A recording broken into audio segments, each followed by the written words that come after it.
Natatakot na iiwan niyo ako. Pero kayo talaga. Nanay, sana'y maawa ka sa amin. Ako si Luminggi. Ipinanganak sa isang panahon ng digmaan. Akala ko mayroon akong pinakamaasahang anak at manugang sa buong mundo. Hanggang sa ang aming pamilya ay napilitang umalis sa aming tahanan. Mabilis, wag nang magalit, inay. Matalino, saan kayo pupunta? Bakit hindi niyo siya sinama? Nanay, matanda ka na. Mahirap din para sa'yo na sumama sa amin. Sa mga susunod na daan, huwag ka nang sumama sa amin. Matalino. Ano ang ibig mong sabihin? Huwag kang magpakababae. Sabi nga, mas maaga kang mamatay, mas maaga kang ma-reincarnate. Nanay, huwag mong sisihin ang anak mo sa pagiging malupi. Sa buong daan, hindi makakain o makainom ang nanay. Natatakot na iiwan niyo ako. Pero kayo talaga. Nanay, sana'y maawa ka sa amin. Kumain ka ng mas marami, kahit na ang dalawang apo mo ay kakain ng mas kaunti. Gusto mo bang magutom sila? Kung isasama ka, hindi tayo makakasurvive bilang pamilya. Kung ako ikaw, noong una, namatay na lang sa bahay. Bakit pa kayo tumakas? Mahal na mahal ka ni Dasi. Hindi rin siya nagkulang kay Kwihua. Paano mo naman nagagawa ito sa akin? Ano bang magagawa ko? Kung may dapat sisihin, ikaw na lang ang matanda. Wala ka ng silbi.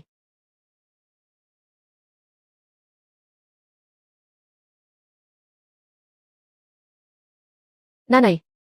Wala nang buhay si nanay. Wala na, tara na, umalis na tayo.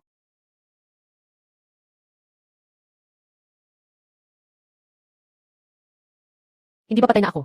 Bakit? Bakit ako nandito sa bahay? Sobrang sakit. Hindi ito panaginip.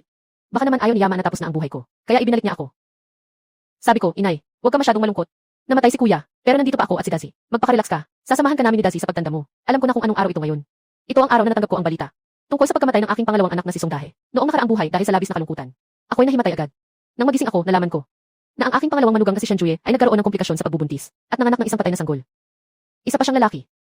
Sobrang nalungkot ang pangalawang manugang. Nagdusa ng malubhang sakit. Hindi nakayanan ang mga taon ng tagutom. Tuluyan nang naubos ang pamilya ng pangalawang asawa.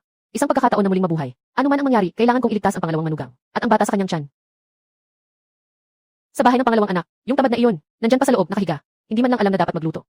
Hindi katulad ni Dasi, na maaga pang bumili ng karne, para sa nanay para makabawi. Nanay, sinaktan mo ako. Siyang sinaktan ko. Tinanong kita, saan galing ang pera para sa karne? Ninakaw niyo ba ang pera ko?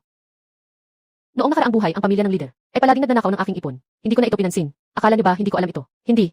Hindi nanakaw. Bahala na akong hindi makipagtalo sa'yo tungkol dito. Yung pangalawang anak ay may katawan na. At gusto mo pa siyang maglaba at magluto. Kung ganito, anong silbi ko sa'yo? Ngayon, ang matandang babae ay mainitin ang ulo. Bakit pa siya ganito ka-emosyonal? Noong una, hindi siya kailanman nakipag-away sa akin. Baka dahil namatay si pangalawa. Nalungkot siya. Iyan namatay na siya, namatay na siya. Mabubuhay pa ba siya? Noong nakaraang buhay, tinrato ko si panganay na asawa na parang anak na babae. Ngayon, naiisip ko. Ang asawa ng panganay ay puro magagandang salita lang. Samantalang ang asawa ng pangalawa ay talagang masipag at maasahan. Bakit hindi mo ako tulungan na tingnan? Tingnan ang ano? Tulungan mo akong tingnan ang pangalawa, kung ano na ang kalagayan nila. Kung sakaling may mangyari sa kanya, hindi kita mapapatawad. Huwag mong hayaang mamatay si Inang. Huwag umiyak. Kailangan nang makita ni Inang ang iyong ama. Anong sinasabi mo? Kung aalis ka, ano ang gagawin ni Manang? Kung ikaw ay tao ng pamilya nila Usong, ipanganak mo ang bata. At alagaan mo siya ng mabuti. Ngunit si Mama, si Dahe, wala na siya. Anong sinasabi mo? Hindi namatay si Dahe. Sinasabi ng Lizeng ng malinaw. Nawawala lang siya. Hindi tiyak ang buhay at kamatayan. Matalino at matibay ang batang ito. Paano siya mawawala ng ganito? Inay. Totoo ba ang sinasabi mo? Siyempre, kung hindi makita ni Dahe ka.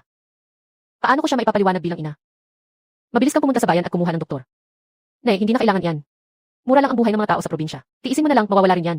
Ang layo ng bayan. Ayaw kong magdusa ng ganyan. Kung sinabi kong pumunta ka, pumunta ka. Bakit ang daming sinasabi? Kung magdadagdag ka pa ng isang salita, ako'y pupunta na ako, nandito na ako. Juyo, kumain ka na. Kailangan mong kumain ng mabuti para maging malusog. Inay, si Manman. Huwag kang mag-alala, iniwanan ko si Manman, kumain ka na. Gusto ng lola si kuya at ate. Hindi siya palaging mabait kay Manman. Ngayon, nakakaramdam na rin siya ng pag-aalala sa kanya. Sana buhay pa si Dahe, ang saya sana. So Manman, nang huli ka ng pagkain. Juyep, magpahinga ka na. Lumabas si Mama para tingnan. Kumain ka ng itlog. Nang huli ka pa ng itlog. Amoy utong na batang ito, pinapayagan kitang manghuli. Tumigil ka na. Punong-puno, hindi ka nasaktan, di ba? Si Lola talaga ang nagprotekta sa akin. Ang bait ni Lola. May tao nang pumatay. Yung magnanakaw gusto nang pumatay. Inay, tulungan mo ako, please. Ito ang panganay ng pamilya Lu. Pinabayaan kitang hindi matuto sa murang edad. Pinabayaan kitang mang-api kay Manman. Nanay, anong ginagawa mo? Bakit mo pinapalo si Jinbao? Ito ang aking mabuting anak. Nagtutulungan ang asawa at nagbabalak laban sa ina. Hindi pa kita tinatanong. Hindi ka ba bumili ng karne? Nandoon na ba ang karne? Tungkol dito. Nang bumili ng karne, nakasalubong ko ang biyanan ko. Nanauto niya ako na umuwi. At nagawa pa ng biyanan ko na ginisang baboy. na ginamit ng biyanan at ng bayo ko para ipainom sa inuman. Maaari bang sabihin ito? Mukhang hindi ko makakain ang karne ngayon. Mukhang hindi ko na ito matitikman. Tingnan niyo, lahat kayo. Ito ang magandang anak na pinalaki ko. Nahimatay ang nanay sa bahay. Hindi siya tumawag ng doktor. Ninakaw ang aking pera para bumili ng karne. Natutulog ako sa bahay nang mawalan ng malay. Ninakaw pa niya ang pera para bumili ng karne. 30 lang na kwarta. Hindi na yata makatawid ang mata ko. Inaasam niya bang mamatay ako? Wait na anak. Bakit nagbago na ang ina ko? Noon, hindi niya pinapansin ang mga ganito. Walang ganun. Nanay, ito ay isang pagkakaintindihan. Tiningnan ko lang na hindi maganda ang karne ngayon. Tingnan mo ito. Nandito pa ang pera mo. Bakit hindi mo sinabi na hindi ka bumili? Iyan ang pera ko. Bakit hindi mo sabihin ang tungkol sa pera mo? Araw-araw ay nagrereklamo ng kakulangan. Saan nanggagaling ang pera? Ito. Ito ay pera na kinita ni Kihua sa pagniniting. Bakit kailangan mong singilin ako para sa iyong asawa? Hindi. Paano mga hasang anak? Itong pera ay bilang paggalang ko sa inyo. Ninakaw ng pamilya ng boss ko ang napakarami kong pera. Itong mga ito ay parang interes na lang. Bakit parang ibang tao na ang nanay? Ay, masarap ang golden needle mushroom. Sayang, hindi ito nakakabuso. Anong nangyari dito? Saan ito? Baka napunta na ako sa impyerno.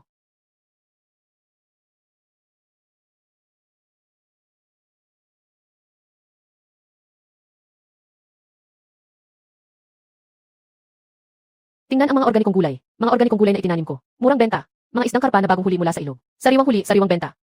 Kakatapos lang lutuin. Ang inihaw na pato ay vacuum sealed at pwedeng itago ng 1 linggo. Ito ay, nasaan na? Anong suot ito?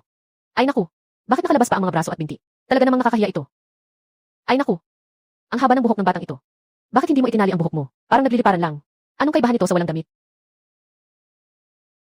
Ang suot mo ay hindi pangkaraniwan. Mahilig ka ba sa retro na estilo? Pero ang dami namang butas nito. Ate, anong tinitingnan mo? Gusto ko nang umuwi. Naliligaw ka yata. Normal lang yan dito sa aming palengke. Ito ang pinakamalaking palengke sa Beijing. Madaling maligaw kapag unang beses. Tingnan mo yung berdeng araw sa lupa. Sundan mo lang, makakarating ka. Makikita mo na ang pangunahing pinto. Bakit kaya itong babae ay? Ang gabay na espiritu sa ilalim ng lupa. Ang labi nitong mapula. Hindi kaya kakagaling lang niya. Sa masamang espiritu ng batang namatay. Ate, saan ka pupunta? Sa panahon ngayon, mahirap maging mabuting tao. Bigas ng Wachang. Ngayon ang espesyal na presyo. 4.7 yuan kada kilo. Itlog ng manok, itlog ng pato. Itlog ng gansa, itlog ng balut, itlog na may amag, itlog na may bulok. Ay, tingnan natin. Bigas, harina, langis, gulay. Lahat ay meron dito. Hindi ba dito sa impyerno o dito sa langit? Bakit kaya maraming pagkain dito? Lahat sila nagbabayad gamit yung mga kahon na yun. Pero meron lang akong 2 tanso na barya. Makakabili kaya ako ng bagay niyan? Anak, gusto mong bumili ng anong bagay?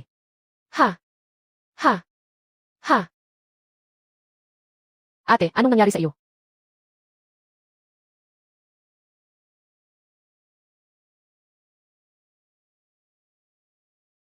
Ate, mabababa ang iyong asukal sa dugo. Uminom ka ng kaunting cola. Ano itong bagay na ito? Itim at malabo, pwede bang inumin ito? Uminom ka na. Ayaw mo bang mawalan ng malay dito? Gusto mo bang lokohin ako? Hindi. Bro, nagkamali ka ng pagkaintindi. Hindi ko pa kailanman nainom ito. Ano ito? Ganun ba? Tama, noong bumalik ako sa bahay para bisitahin ang lola ko. Hindi rin niya alam kung ano ang cola. Sayang, iyon na ang huli kong pagkikita sa kanya. Hindi nagtagal, pumanaw na ang matanda. Dahil sa cancer. Ito ay cola. Matamis? Hindi ka ba nahihilo? Uminom ka nito, gagaling ka. Ang tamis. Parang may nararamdaman akong pumipintig ang mga bagay sa bibig.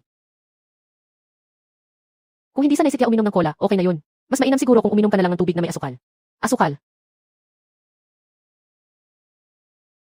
Ang lapot-lapot at walang lasa. Talagang parang tubig na may asukal. Matamis. Sobrang tamis. Sarap na sarap. Sa tingin ko, hindi ka pa nag-almusal. Bumili ako ng ilang bao para sa'yo. Kunin mo at kumain ka.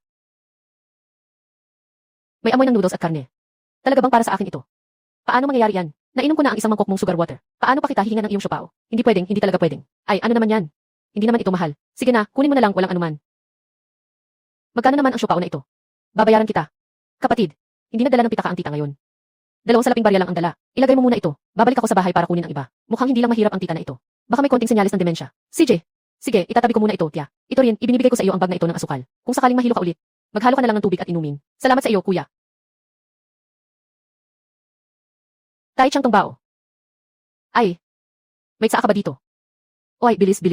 Magpakulo ka nga ng isang tasa ng tsaa. Walang cola ang tsaa, gusto mo? Uy, ayos na rin. Fang Jian, hindi ka ba nagbubukas ng isang antique shop? Bakit ngayon may oras ka at pumunta dito sa akin? Uy, hindi ba't pupunta ka sa baryo para maghanap ng antikong barya? Sasabihin ko sa'yo, nakakuha ako ng pagkakataon ngayon. Kahit papaano, itong bilang. Nag-iwan pa ako ng ilang piraso para sa'yo. Para tingnan mo, hindi ko ito alam. Ito ay Jayaking Tongbao. Ito ay Ito ang taitsang tungbao. Ang halaga nito ay humigit kumulang. 500 yuan. 500 yuan. Parang meron akong isa dito. Paano ka magkakaroon nito? Hindi ka ba gusto makipagkumpetensya sa akin? Ito yun. Dapat ito ay peke, di ba? Pumunta ako sa iyo at ito ay talagang totoo. Ano? Zian, sasabihin ko sa iyo. Tiyak na totoo ang dalawang ito. Kung may magdala ulit sa susunod, dapat itago mo ito para sa akin. Oh.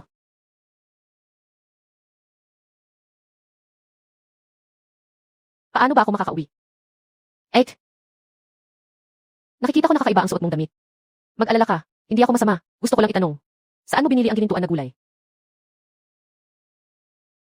Ngayon, bihira na lang makita ang ganitong sariwang bulaklak ng ginto. Ito ay itinanim sa bahay.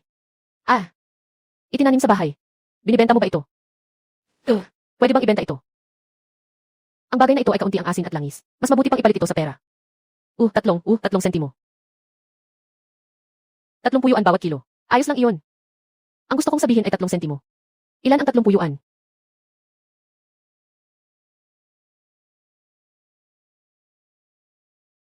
3 kilo at 6 na liang. Tanggalin ang balat, 3 gin. 8.5. Yixat, tingnan mo ang lola na ito. Siguradong wala siyang cellphone. Lola, kung may bago kang sariwang gulay sa susunod, dalhan mo na lang din ako. Ngayon, mas masarap na ang wild vegetables. Ang ulo ng fragrant cedar, 50 yuan kada gin. Ang wild na mustasa ay 15 yuan kada kilo. Ang pigweed ay 25 yuan kada kilo rin. Nakolekta ko noong nakaraang linggo ang isa 0 kilo. Pagkalagay ko pa lang, agad na nilang kinuha. Ang halaga pala nito. Naalala ko na. Hindi, kailangan munang ibalik ang pera sa tao.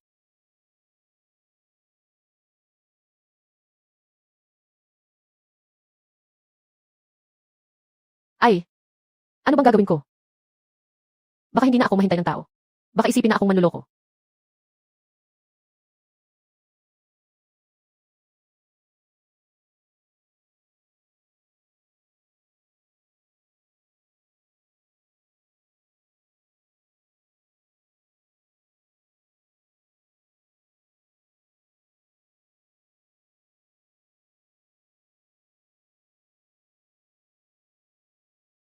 Itong pang-adorno ay alaala ng aking ina.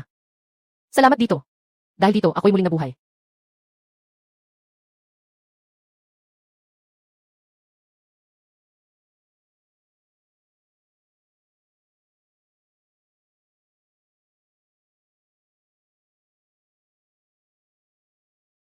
Huwag mong hayaan na may makakita.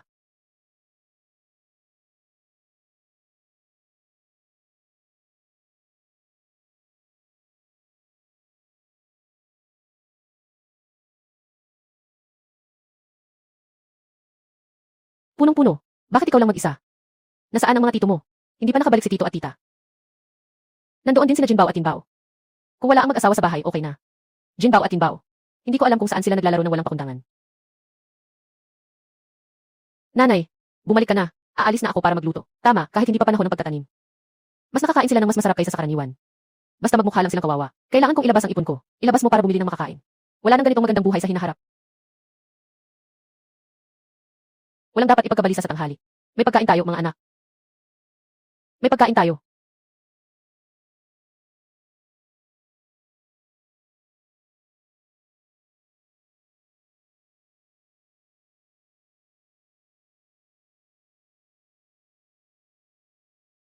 Itong bao ay nasa puting bahay.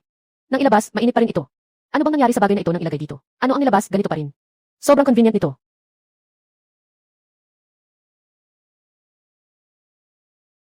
Punong-puno. Sa bahay ng pangalawang anak, kain na. Lola, ano ito? Bodong bata. Ito ay mga bao na karne. Kapag kumagat ka, puno ng mantika ang bibig. Sobrang bango.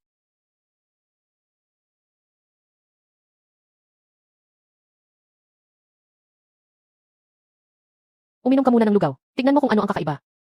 Nan, anong kakaiba sa lugaw na bigas? Lola, sarap na sarap. May asukal pala dito. Ang huli kong kumain ng asukal ay noong ako'y bata pa. Nilutuan ako ni Dahe ng isang mangkok ng tsokolate at itlog. Ayos na. Walang iiyak.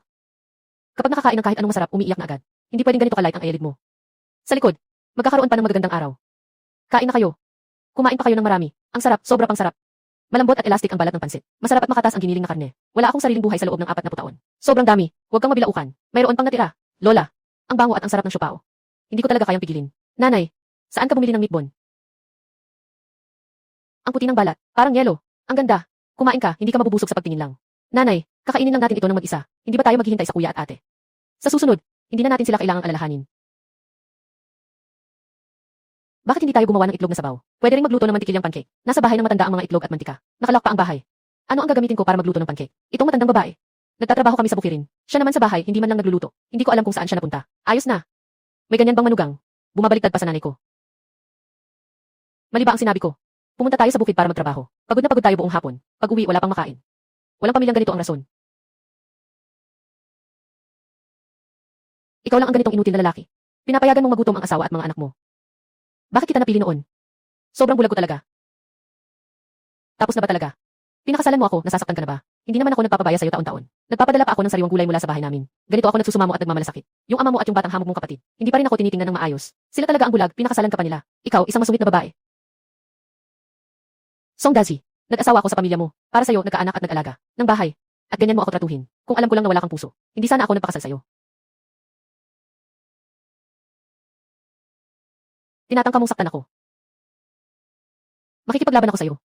Anong problema kung saktan kita? Talagang karapat-dapat kang saktan.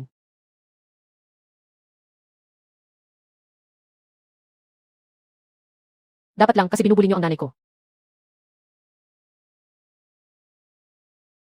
Yung babae noong nakaraan sabi niya, na 1 kilo ng portulaka ay pwedeng ibenta ng 25 pesos. Ngayon maghukay pa ako ng mas marami. Bumalik ka at gumawa ng sopas na may itlog at ampalaya. Ang natira ay ibenta mo. Sa palengke. Ampalaya at mga dahon ng mustasa. Lahat ng ito ay magaganda. Ate Lu, bilisan mo nang umuwi. Nag-away sina Uncle Dazi at asawa niya. Nag-away na sila. Na, tinawag ako ng lola ko para tawagin ka. Bumalik ka na at tingnan mo. Sige, babalik na ako.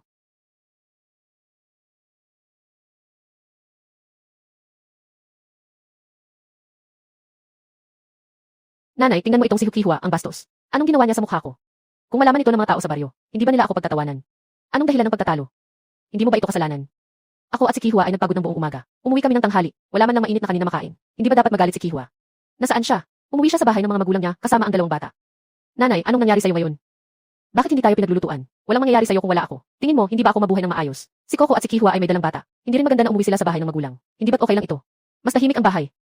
Nanay, hindi naman pwedeng palaging nandyan ang misis at mga anak ko. Sa bahay ng mga magulang niya, di ba? Baka pwede mo akong bigyan ng kaunting pera para makabili ako ng ilang bagay at mapasaya sila. Enye. Nanay, anong ginagawa mo? Enye. Wala ka ng ibang nakikita kundi ako, nanay. Ano pang silbi mo sa akin bilang anak?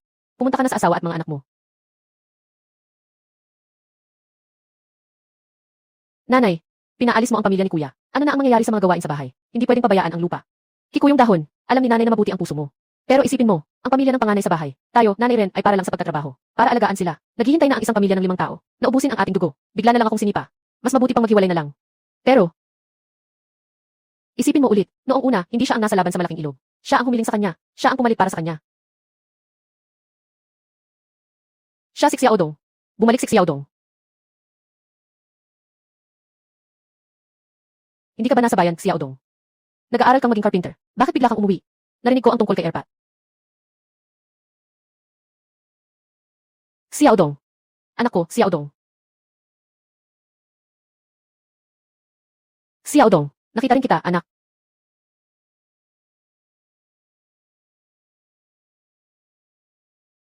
Xiaodong, gutom ka na, di ba? Halika, kumain ka muna. Masarap. Kumain ka ng dahan-dahan. Huwag kang magmadali. Ayun, mama, sobrang gutom na ako. At pagkatapos kumain, kailangan ko pang umuwi. Gabi na, kailangan ko pang umuwi. Hindi na ako titira dito isang gabi. Ayoko nang manatili. Sabi ni manggagawa ng kahoy na maraming trabaho nitong mga araw. Hindi raw ako pinapayagang umuwi. Matagal ko siyang nilapitan. At saka siya pumayag. Sabi pa niya, kailangan makauwi ako ngayong gabi. Tingnan mo, mukhang mabait si manggagawa ng kahoy. Bakit ang hirap makipag-usap sa kanya? Sa isang gabi lang na ito, umikot ng higit sa 30 milya. Hindi ba't ito ay sinasadya talagang pasakitin ang tao? Inay, umalis na ang anak. Mag-ingat ka sa sarili mo.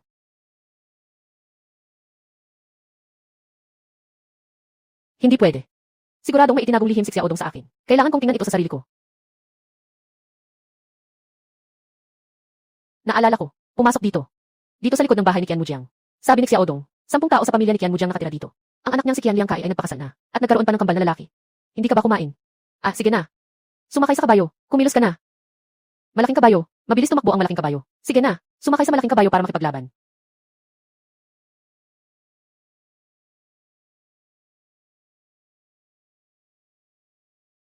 Si Xiaodong.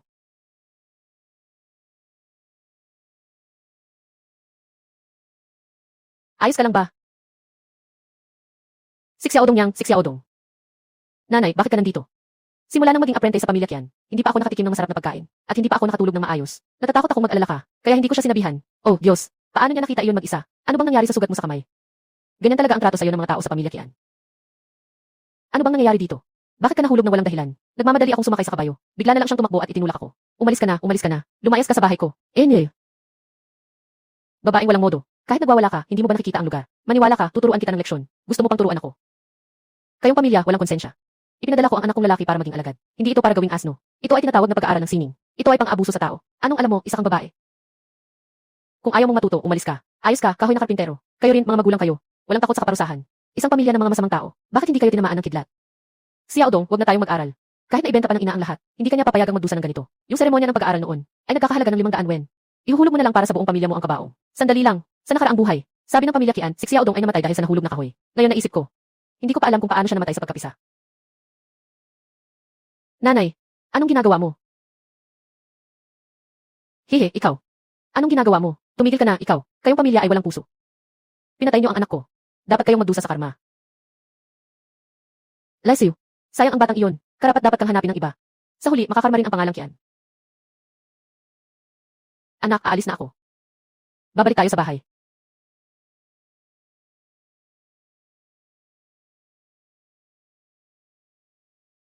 Inay, talagang hindi na ako mag-aaral maging karpintero. Gusto mo pa bang mag-aral? Ako, hindi na ako mag-aaral. Anong gagawin natin sa bahay? Nasa bahay na ang kuya nagtatanim. Babalik na rin ako para magtanim. May naiisip kaya siyang plano. Noong una, si kuya, ang nagmungkahi na mag-aral ako ng pagiging karpintero. Sabi niya, mas maganda ang kinabukasan ng mga karpintero. Laging may oportunidad. Pero umabot na ako ng mahigit 1 taon sa pamilya Qian. Wala akong natutunan. Tiyak na hindi magiging masaya ang kuya. Si Xiaodong, dahil nandito ka na, magpakatatag ka muna sa iyong kalusugan. May nanay naman para sa iba. Huwag mag-alala, hindi kayo magugutom. Nakinig ako kay nanay. Bumalik na si Xiaodong. Mas maraming tao sa bahay. Mas malaki rin ang gastos. Kaya kailangan ko ng bilisan na maibenta yung mga wild na gulay. Paano nakakatagal ang puting bahay na ito ng sariwa? Ayos na ayos talaga, pero kailangan kong hawakan ang gulay para mabuksan ang pinto. Sa susunod, mag-ingat ka ng mabuti. Uy, hindi ba ito yung nagbenta noong nakaraan? Nang malunggay na si Aling. Hindi pa nga ako nakakwento sa'yo tungkol dito noong nakaraan tapos. Nang malunggay, marunggay at mga talong. May mga dahon ng ampalaya pa. Ang daming ligaw na gulay dito. Magkano kaya ito mabibili? Matagal lang hindi dumaan si Aling. Akala ko naghanap siya ng ligaw na gulay. Kahapon lang ako dumaan. Bakit parang ilang araw na akong hindi dumaan? Ilang araw na akong hindi dumaan? 3 araw na. 3 araw na ang nakalipas, so antian na. Hindi ba't magkaiba ang oras sa magkabilang panig? Ate, nagbibenta ka ba ng mga mansanas? Ang mga golden nido na gulay ay itinanim ko mismo. Ang mga dahon ng xiangxun at mga damo ng inchi ay kinolekta mula sa gubat. Hindi ko alam kung ano ang apelyido mo, ate. Ang apelyido ng aking asawa ay Daw. Ang apelyido ng kanyang pamilya ay Song. Maaari mo akong tawaging Auntie Lu o Song Posy. Ang tita na ito ay tila may mahinahong pananalita. At mukhang hindi siya masyadong may pinag-aralan. Baka ito ay isang personal na ugali. Kung ganoon, tatawagin na kita na Auntie Lu. Hayaan mong ipakita ko sa iyo ang mga ligaw na mansanas. Sandali lang. Kabuang 111 piraso at 6 kamay. Kapag nag-ani ka ng mga ligaw na gulay, tatanggapin mo pa ba? Tatanggapin ko, kung gaano karami, tatanggapin ko ng buong puso. Kung may ilang daang piraso. Kung ganoon, ikaw na ang aking Diyos ng kayamanan. Kailangan kitang sambahin. Huwag mong sabihin ilang daang piraso. Kahit ilang libo, kaya ko itong tanggapin. Ate, naaalala mo pa ba ako? Naaalala. Bata, dumating ako ngayon, para ibalik ang utang mo. Anong ibabalik na utang? Ate, may gusto akong sabihin sa'yo. Kuya, tanong ko lang. Magkano ang 1 kilo nitong premium rice? Ang bigas na nakalagay sa sako ay 2 piso at 5 sentimo bawat kilo. Bili ka gaano? Gaano karami ang mabibili ko sa pera ko? Kung 100 pesos, makakabili ako ng 40 kilo. 40 kilo. Sa amin, kahit 10 sentimo, meron na. Maaari lang akong makabili ng mahigit 2 kilo ng brown rice. Dito lang ako makakabili. 40 kilo ng dekalidad na pinong bigas. Ang galing naman nito. Ito ay premium na bigas. Bakit ang mura nito? Hindi mo ba ako tinutukso? Ang matandang babae na ito ay medyo interesting. Hindi ba pareho lang ang presyo ng bigas? Siyempre, dahil mataas ang ani. Gaya nitong hybrid rice na ganito. Pinakamataas ang ani. Kaya nitong umabot ng 1,000 jin. 1,000 jin. Yung palay na inaalagaan namin ng maingat. Hindi pa umaabot sa 2 siyaw kada ektarya. Mas kaunti na ang trigo. Anong klaseng lupa ito na nakakatanim ng ganitong karaming bigas? Ate, pag-usapan natin yan mamaya. Gusto ko lang sanang itanong sa inyo. Naaalala niyo pa ba itong 2 barya? Anong nangyari sa barya? Kulang ba? Meron pa akong. Ate, hindi ko pwedeng tanggapin ang perang ito. May pera pa akong ibibigay sa iyo. Ayaw mo ng pera? Ibalik mo sa akin ang pera. Ate, huwag kang magalit. Pakinggan mo akong mabuti. May kaibigan ako na nagbebenta ng antigong kalakal. Handa siyang magbayad para dito. 2 pirasong tansong pera. Isa ay 500 yuan. 2 ay 1,000 yuan. Nasa iyo na, tita. Kung gusto mong makipag-ugnayan o hindi. Sige, ibinenta ko na. Alam ba ito ng pamilya mo? Kailangan bang pag-usapan ninyo ito? Hindi na, akin lang ito. Ako ang may karapatan. Mukhang hindi ka naman naliligaw. Parang galing ka sa bundok. Walang kaalaman. Sige, ganito na lang ang usapan. Sa susunod, itabi mo ang mga barya sa bahay. Kinukuha ng mga kaibigan ko. Ito ang iyong kabayaran. Ayaw ko ng pera. Palitan mo ito ng bigas at itlog. Sige po. Teka lang, kuya. May tinda ba kayong karne dito? Meron naman, pero... Pero ano? Pero kung gusto mong bumili ng karne, kailangan mo munang sumama sa akin sa isang lugar. Ate, puro pang matanda ang mga damit dito. Siguradong may bagay na bagay sa'yo. Tara, pasukin natin at tingnan. Parang hindi ito bagay, di ba? Maaari ba akong magsuot ng ganitong damit? Diyos ko, mas makinis pa ang damit na ito kaysa sa sutla. Mas malambot pa kaysa sa cotton. Paano ito naisip at nahabi? Ito ay damit na gustong isuot ng mga matatanda. Bulaklak na chiffon, magaan at naka-estilo. At mukhang bata. Tita, subukan mo ito. Kung maganda, bibilhin natin. Oh, ito ay salamin sa pagsubok. Nanay, alam ko ang salamin. Pero ano namang klaseng salamin ito? Paano mo nagawang malinaw na malinaw ang tao? Magkano ang 1 kilo ng liempo? Yung suot ko kanina, mula 280 yuan, naging 50 na lang. Yung 15 yuan na baboy, nagbaba ng presyo. Dapat mga 5 yuan na lang. Bebenta ka ba sa 5 yuan? Anong sinasabi mo, 5 yuan? Bebenta ba ito sa 5 piso? Anong sinasabi mo, 5 piso? Bakit hindi ka na lang magnakaw? Gaano ito kabagong? May mga tao pang nagtatawaran sa baboy. Hindi ba pwedeng tumawad sa baboy? Kung ayaw mong ibenta, ayaw mong ibenta. Bakit ka sumisigaw, ate? Tita, tingnan mo ang karne namin. Sobrang sariwa talaga. 3 layer ng baboy. May taba at walang taba. Iuwi mo para gawing adobo, ang bango. Mayroon bang mas maraming taba? Seryoso, gusto niya ng mas maraming taba. Ngayon pa naman, mapili na talaga ang mga namimili. Walang gustong kumuha ng mataba. Ate, paano ang bahaging ito? Kaunti ang payat, marami ang mataba. Maganda ang bahaging ito. Pero magkano ito bawat kilo? Bibigyan kita ng 12 bawat kilo, okay ba? Sige, kukunin ko ang bahaging ito. Ngayon, bibili ako ng bigas. Bumili ng itlog. Bumili rin ng liempo. Sapat na to para sa ilang araw.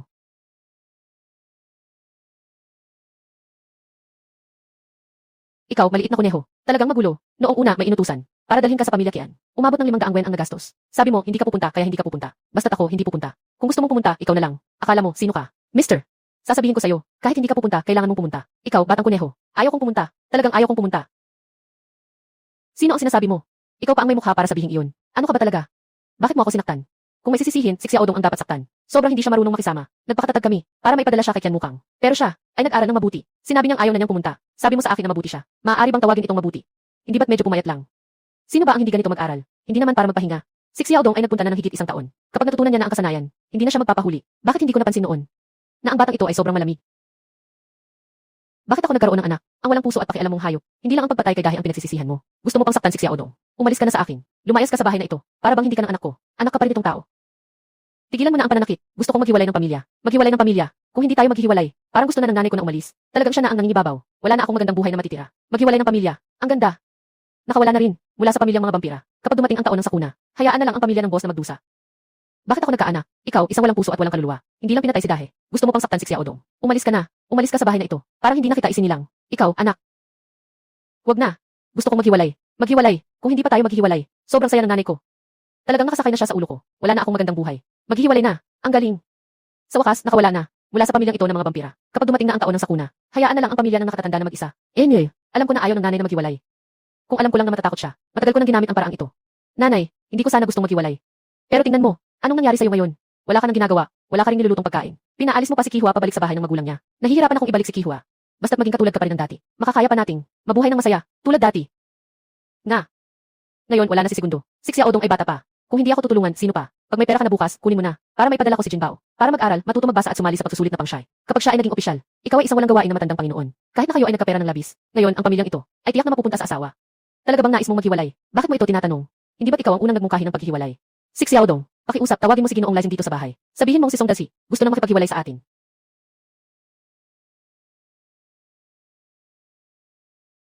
Song Lushi, talagang gusto mong makipaghiwalay. Hindi ito biro. Ginoong Lysing, sobrang malas ko. Ang dakong ilog ang nagsugo kay Song Dazi para mag-recruit. Namatay siya sa labas. Pinadala si Xiaodong kay Song Dazi para mag-aral maging karpintero. Halos mapahirapan ang pamilya nila. Ako, nanay, nagsisikap mula umaga hanggang gabi. Kahapon, hindi ako nakagawa ng kahit isang pagkain. Pumunta ang buong pamilya nila sa bayan para magpakasaya at uminom ng husto. Bumalik pa para batukan ako. Sabihin mo nga, saan ka makakakita ng anak na ganyan ang pang-asar sa kanyang ina. Mali talaga ang ginawa ni Dazi. Pero siya pa rin ang iyong tunay na anak. Naisip mo na ba? Ang pamilya ng panganay ko ay parang salot. Sino mang makasama sila ay malas. Huwag nang maghiwalay. Natatakot akong balang araw ay mamatay sa kanilang mga kamay. Tama, Song Chengje. Ang dahilan kung bakit nakipag-ugnayan sa oso ay dahil si Song Dazi ay bata at puno ng init ng ulo. Na talagang gustong hulihin sila, ngunit hindi inaasahang nahuli ng inang oso. Isang palo lang, napalaya si Song Chengje. Totoo bang gaya ng sinasabi ni Lupozi? Si Song Dazi ay isang sumpa. Lesiu. Lahat ng pamilya ni Song ay payat na ganito. Maliban ng kina Song Dazi at Yukihua na pamilya, ay pawang mataba. Kitang-kita na maganda ang buhay nila. Baka hindi lang sila dalawa ang mga sakuna.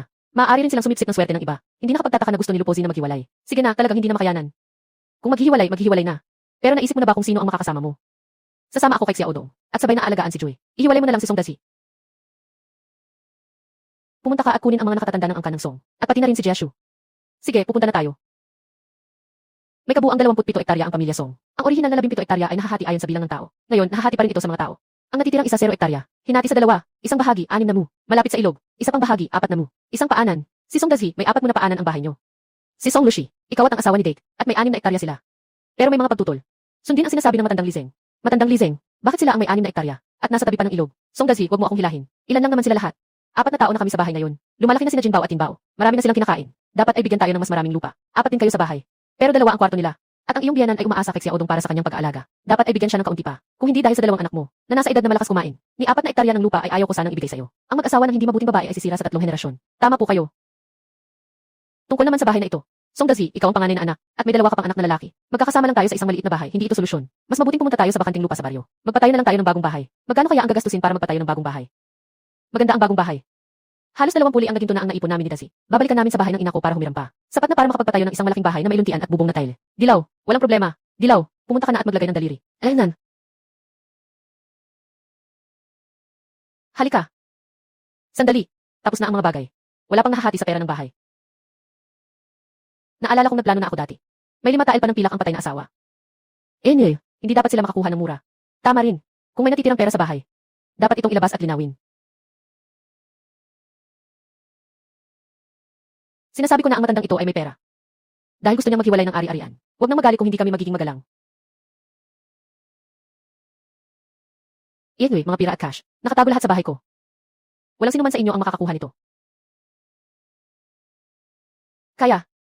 Ganito lang. Paano pwedeng ganon? Bakit hindi tama itong pera? Siguradong hindi tama. Paano pwedeng ganito lang? Inay. Kung maghihiwalay tayo, hindi ka rin magpapatalo sa laro natin. Gaano karaming salapi ang nasa bahay? Hindi natin mapapalin lang ang atin. Ginooli lang. Noong pumatay si Song Chengji sa oso. Matapos ang paglilibing, may 2 puli ang pasilang natira sa bahay. Alam mo na iyon. Wala nang ibang kita ang bahay. Una si Song Dazi ay nagpakasal. Ang dote ay 5 tael na pilak. Ang handaan ay kumain ng 1 tael na pilak. Kaya may natitirang 14 na tael na pilak. 14 na tael. Sa mga nakaraang taon, ang kinakain at iniinom mo ay mula sa langit. O ikaw ang nagdala nito. Hahaha. 7 bagay sa pagbubukas ng pinto. Pandesal, bigas, mantika, asin, toyo, suka, saa. Alin dito ang walang bayad? Itong panganay ng pamilya Song ay alam lang ang paghawak sa bulsa ng kanyang ina. Hindi mo malalaman ang halaga ng bigas at asin kung hindi ka namamahala. Nawala na ang inyong ama ng 12 taon. Kayo ng inyong kapatid ay nagpakasal. Nagsasama na ang nakababatang kapatid. Mga gastusin sa bahay, mga obligasyon sa tao. Lahat ay pera. Sa huli, ito na lang ang natira.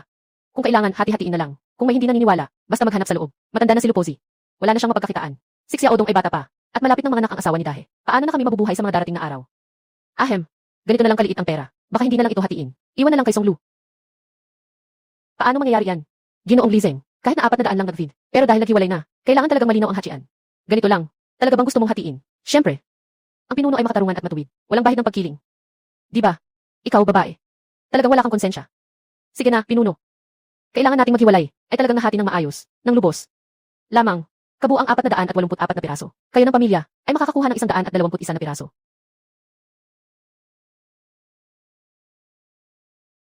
Ginoong Lizeng, naipamahagi na ang aking salapi. Yaman ng malaking bahay. Dapat na rin bang ilabas at hatiin? Nang ikasal si Song Dazi, mahigit 9 na taon na ang nakalipas. Pero hanggang ngayon, isang kopita lang ng pera ang nagagamit. Hindi pa nagagastos. Bakit nga ba, ina, balik tayo sa usapin. Na humihingi kayo ng pera sa amin. Haha. Inay, wala kaming pera. Wala kayong pera. Wala talaga.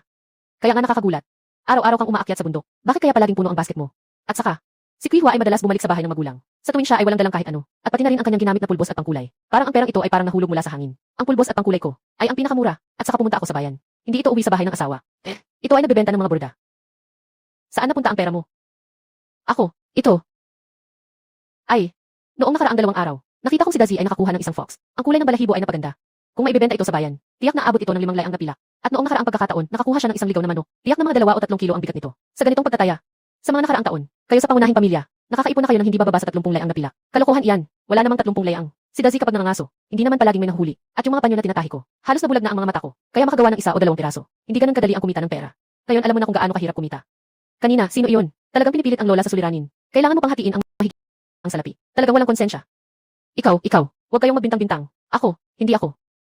Sige na, maghula lang ako. Bibigyan ko na lang ang nanay mo ng 15 liang na pilak. 15 liang. Hindi ba parang mamamatay na tao ito?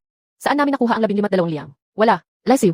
Sige, hanapin na natin. Yung gulo at mga pasikat noong paghihiwalay ng pamilya. Marami na akong nakitang ganoon. May mga paraan pa nga para labanan kayo.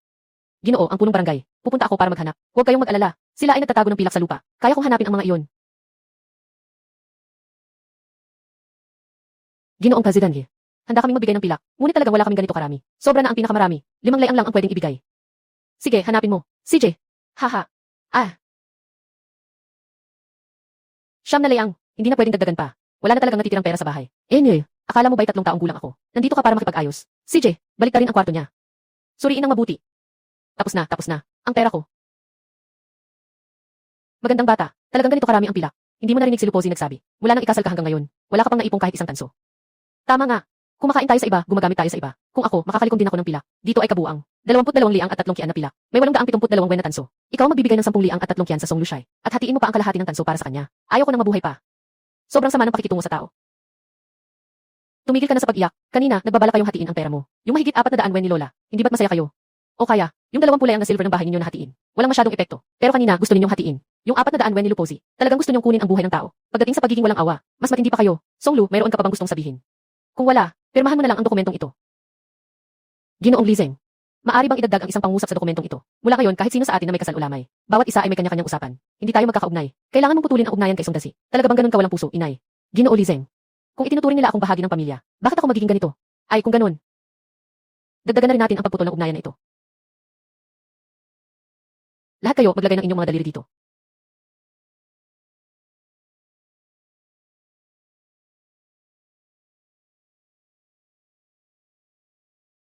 Salamat sa iyong hirap, Ginoong Lizeng. Ihahatid ko kayo pa uwi. Ay. Itong matandang babae na ito, ay talagang kinuhanan ako ng isa 0 tael na pilak. Patay na matanda, lalabanan kita.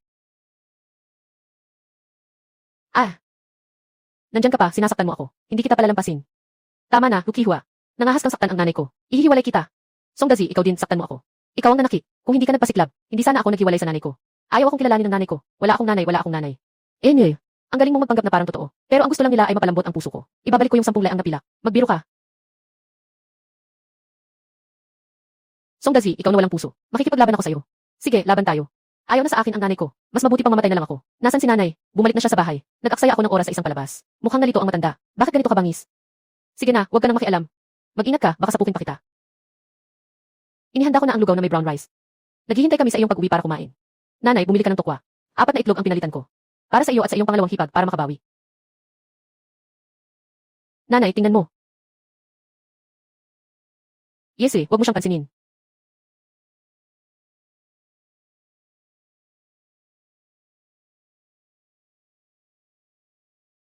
Nasaan ang tokwa? Gusto kong kumain ng tokwa. Nakikita kong bumili kayo ng tokwa. Bakit nagkulong at kumakain ng mag-isa?